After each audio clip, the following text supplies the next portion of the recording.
Мамлекеттик тил жана тил саясаты боюнча улуттук комиссиянын жаңы курамы чогулуп алгачкы отурумун өткөрдү. Анда алгач катышкан өкүлдөр тааныштырылып, иш тартибин бекитүү менен башталды. Курамыбызда толукталган. Ошол курам боюнча айтканда бизде кыргыз тест мекемеси, энциклопедия борбору, окуу борбору бар бириктирилип, баягы тил жаатындагы саясатты жүргүзүүгө биринчи болсун, бирдиктүү бир саясат жүргүзүүгө ушундай ыңгайлуу болсун деп ушундай курамыбыз да өзгөртүлгөн.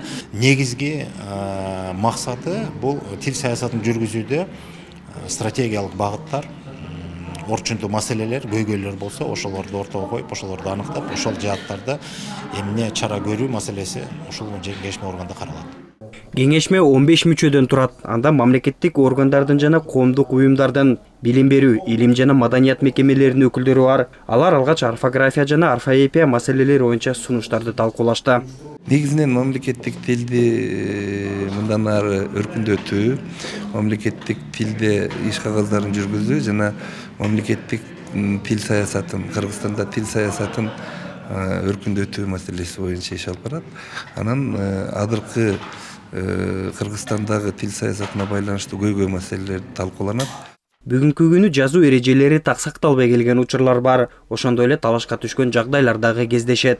Коом ичинде жарандар эле эмес, айрым мамлекеттик мекемелерде дагы аталыштарда, кат жазууларды жана башка тармактарда туура эмес жазып алышат. Мындайга жол бербөө жана бир тартипке салуу маселеси талкууланды.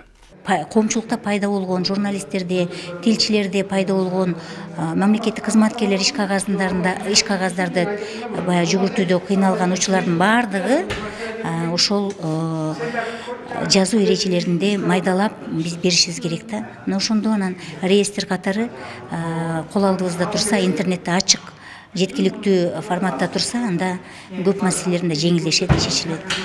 Эске салсак, бул кеңешме президенттин 2021 жылдын 28 июлундагы жарлыгынын алкагында жыйын өтүүдө. Анын милдети мамлекеттик тилди өнүктүрүү болуп саналат. Телегей Талиев, Бекзат Машарапов, ЛТР, Бишкек.